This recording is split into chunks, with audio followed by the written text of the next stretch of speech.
The government may not come to the rescue of Punjab National Bank. A person with direct knowledge of the matter has told Bloomberg News that the Finance Ministry will likely ask PNB to compensate other lenders for the losses caused due to the amount loaned out behind PNB's LOUs. Let's go across to Vrishti, who is joining us with the exclusive details of those stories. Vrishti, good afternoon. What have you picked up from your sources?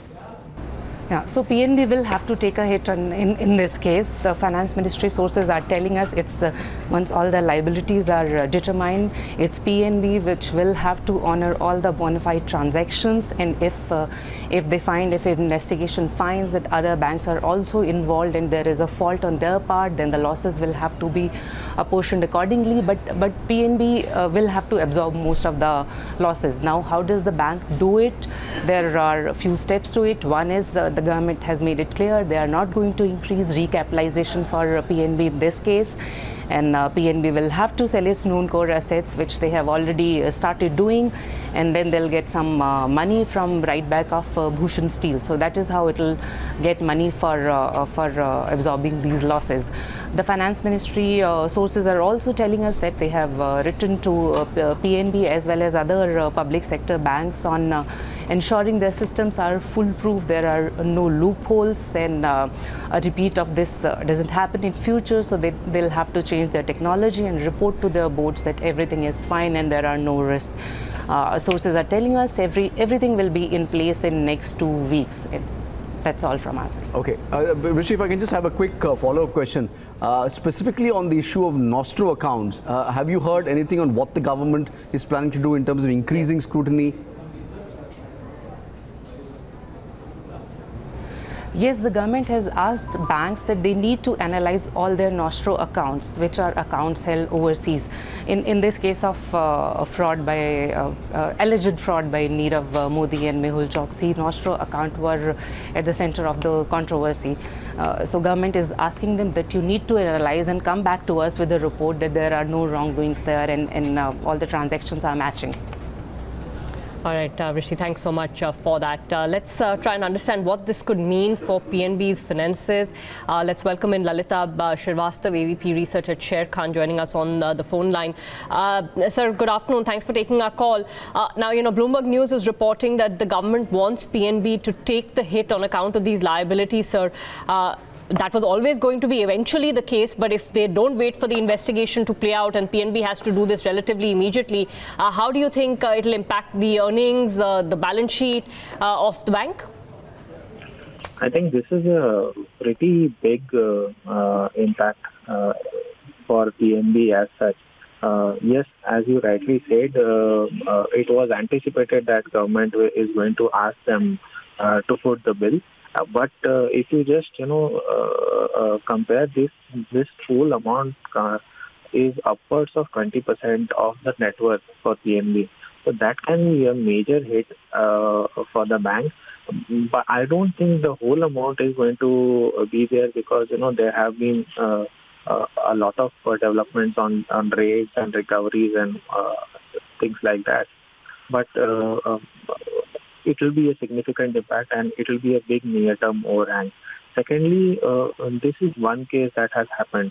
I believe, and some of the anecdotal evidence also points out that a lot of work is being done in banks to identify and close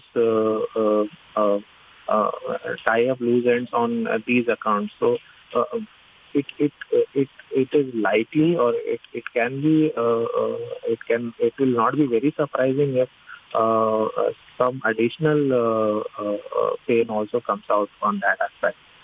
Okay, Lalita, we still don't know there are still doubts about the actual figure, what the total liability could be and how much PNB will have to end up paying. What are the options before PNB if it has to cough up this kind of money? I don't see a lot of options before them. They have non-core assets. Maybe they will utilize some of that to put this bill. Maybe they will get some dispensation from RBI for putting this bill, but it will all be a guesswork as of now. Lalita, if they have to take the entire 11,000 crore hit, their capital adequacy ratios will fall below regulatory minimum? Likely. Okay. Do you see any, understanding the market and the mood around PNB, etc., do you see any possibility of them being able to raise money directly from the market, through a QIP or something? See, again, that will be conjecture, so I'll not be able to comment on that. But currently the stock at these valuations, maybe the management may not go for this kind of an option. All right, Lalita, I believe it there. Thank you so much indeed for joining us. That's a view on what the likely impact on PNB. This is right now in the realm of speculation of what the impact is. But what we do know is that the government is likely to ask PNB to cough up a large part of the liability at least. But there seems to be no end to the worries for the bank. In addition to Nirav Modi fraud, a new one, a data breach has been detected at Punjab National Bank. Personal information of 10,000 credit and debit card holders seem to be available for sale on the dark web. Nishant Sharma now joins us from Bangalore with more details on this one. I understand this has been put out by a threat intelligence company, Nishant. What do we know?